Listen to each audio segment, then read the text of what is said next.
हमने last topic यहीं पे छोड़ा था, मेथड ओवरलोडिंग पे। तो आपको बता रहे हैं ये मेथड ओवरलोडिंग है क्या। आप अगर कोई मेथड यूज़ कर रहे हैं, प्रीवियस मेथड आपके पास कोई है, अगर आप चाहते हैं उस मेथड को एक्सटेंड करना, एक्सटेंड यानी कि आप उसमें कुछ एडिशन करना चाहते हैं, तो आप एडिशन इस तरह से उस मैसेज को दोबारा यूज़ करके कर सकते हैं। ये बेसिकली यूज़ कहाँ पे होता है, जैसे देखिएगा बड़े बड़े प्रोग्राम्स, जैसे कि आजकल आप सॉफ्टवेयर देखिएगा, हम सॉफ्टवेयर का हर बार एक नया वर्जन देखते हैं, अपडेटेड नया वर्जन आता है सॉफ्टवेयर का। अब ये अपडेटेड नया वर्जन में क्या करेंगे, वो पूरे के पूरे कोड्स को चेंज नहीं करते हैं। वो क्या करते हैं, जो प्रीवियसली बग्स थे, जो भी एरर्स थी, उनको फिक्स करते हैं। तो वो इसी मेथड ओवरलोडिंग की मदद से बग्स को फिक्स करते हैं। जिन मेथड्स में कुछ प्रॉब्लम्स हैं, जिन मेथड्स में कुछ एरर आ रहे हैं, कुछ फ्लॉज हैं, हम उस मेथड को वापस रीयूज़ करते हैं और ओवरलोड करते हैं नए कोड के साथ। तो ये मेथड ओवरलोडिंग का कंसेप्ट यही था कि आप प्रीवियस बग्स को फिक्स करने के लिए इसका इस्तेमाल करते हैं। ये प्रोग्रामिंग का बहुत इंपॉर्टेंट पार्ट है, मेथड ओवरलोडिंग, यानी कि कुछ मेथड्स में, प्रीवियस मेथड्स में कुछ फ्लॉज हैं, कुछ एरर्स हैं, तो हम उसको आगे इस मेथड को वापस रिकॉल करेंगे और उसमें फिर कुछ मॉडिफिकेशन करेंगे, तो प्रीवियस वाले एरर्स, प्रीवियस वाले बग्स फिक्स हो जाएंगे। जैसे कि आप आजकल देखिएगा सॉफ्टवेयर अपडेशंस में ऐसे आते हैं, विंडोज़ अपडेशंस में ऐसे आते हैं। तो ये अपडेट वर्ड जो यूज़ किया जाता है, basically we can overload it. Clear? Now we can understand what's the definition of this method overloading. If subclass child class has the same method as declared in the parent class, it is known as method overloading in Java. In other words, if a subclass provides the specific implementations of the methods that has been declared by one of its parent class, it is known as method overloading. अब जरा समझते हैं कि इस programme में कैसे ये method overloading समझाया गया है। यहाँ पे हमने एक पेरेंट क्लास बनाई, पेरेंट क्लास का नाम रखा व्हीकल।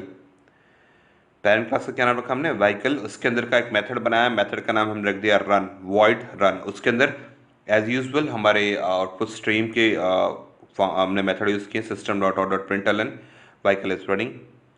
फिर हमने एक चाइल्ड क्लास बनाया, चाइल्ड क्लास का क्या नाम रखा, क्लास बाइक 2, जो कि एक्सटेंड कर रहा है व्हीकल के फीचर्स को। फिर हमने उसके अंदर भी एक मेथड बनाया, देखिएगा मेथड का नाम दोनों का सेम है, void run, void run. Child class के मेथड का नाम रखा वॉइड रन। उसके अंदर हमने प्रिंट स्ट्रीम जो मेथड पास किया, system dot out dot println bike is running safely. फिर हर बार की तरह हमने एक मेन मेथड बनाया, public static void main string args. उसके अंदर हमने ऑब्जेक्ट बनाया किसका, बाइक 2, जो कि मेरी क्लास थी, उसका ऑब्जेक्ट बनाया। और जब मैं उस ऑब्जेक्ट से रन मेथड को कॉल कर रहा हूँ, तो याद रखिएगा जो नया अपडेटेड वर्जन था, यानी कि देखिएगा पहले मैंने वॉइड रन के अंदर आउटपुट स्ट्रीम में पास किया था व्हीकल इज रनिंग, और दोबारा फिर मैं इसको यूज़ करके लिखा, मैंने डिफाइन किया बाइक इज रनिंग सेफली। तो अब ये मेथड ओवरराइड हो गया, ओवरलोड हो गया। पहले व्हीकल इज रनिंग था, अब उसके ऊपर नया स्टोर हो गया, it's bike is running safely. तो जब मैं उस मेथड को कॉल करूँगा ऑब्जेक्ट की मदद से, ऑब्जेक्ट डॉट रन, तो न्यूली अपडेटेड जो प्रिंट स्ट्रीम होगा वही प्रिंट करेगा, तो इसका आउटपुट आएगा बाइक इज रनिंग सेफली। आप इस प्रोग्राम को रन करके भी देखिएगा। अब आते हैं एब्स्ट्रैक्ट क्लास इन जावा। अभी एब्स्ट्रैक्ट क्लास बहुत ही इंपॉर्टेंट क्लास है, हर बार एग्जाम में पूछता है what is abstract class. A class which is declared as abstract is known as abstract class. It can have abstract and non-abstract methods. It needs to be executed and its method implemented. It can't be initialized. Points to remember: an abstract class must be declared with an abstract keyword. It can have abstract and non-abstract methods. It cannot be installed. Uh, is it can have constructors and static method also. It can have final method which will force the subclass not to change the body of the method. ये जो मैंने आपको बताया, अभी हम programming के through देखते जाएंगे कि व्हाट इज एब्स्ट्रैक्ट क्लास। ध्यान रखिएगा इसका ऑब्जेक्ट कॉल करने का तरीका थोड़ा सा अलग होता है। एज यूजल मैं आपको दिखा रहा हूँ, देखिए हमने एक एब्स्ट्रैक्ट क्लास बनाया, एब्स्ट्रैक्ट क्लास का नाम क्या रखा, स्टूडेंट। उसके अंदर हमने एक मेथड बनाया, मेथड का नाम भी हमने रख दिया एब्स्ट्रैक्ट वॉइड मेथड। हमने यहाँ देखिएगा क्लास को क्लोज किया। फिर हमने एक चाइल्ड क्लास बनाई, इसका नाम रखा क्लास एडमिन एक्सटेंड स्टूडेंट्स। हमने एक चाइल्ड क्लास का नाम क्या रखा, एडमिन, वो एक्सटेंड कर रहा है स्टूडेंट्स को। उसके अंदर हमने एक मेथड बनाया वॉइड डिटेल्स, उसके अंदर प्रिंट स्ट्रीम दिया, system dot dot dot print Alan students details. फिर हमने मेन मेथड बनाया public static void main string arg। उस मेथड के अंदर देखिएगा ऑब्जेक्ट, जैसे कि मैंने बताया इसका ऑब्जेक्ट थोड़ा सा अलग बनता है। इसमें हमेशा पेरेंट क्लास का ऑब्जेक्ट बनेगा। देखिएगा स्टूडेंट जो कि मेरे पेरेंट क्लास है उसका ऑब्जेक्ट बनेगा, बट कंस्ट्रक्टर जो मैं कॉल करूंगा वो करूंगा बेस क्लास का, यानी कि चाइल्ड क्लास का। देखिएगा इसके ऑब्जेक्ट में स्टूडेंट जो कि मेरा पेरेंट क्लास था वो उसका ऑब्जेक्ट बनाया, ऑब्जेक्ट का नाम रखा ओबीजे न्यू, और जो मैं कंस्ट्रक्टर यूज़ कर रहा हूँ वहाँ पे मैं यूज़ कर रहा हूँ चाइल्ड क्लास एडमिन का कंस्ट्रक्टर यूज़ कर रहा हूँ।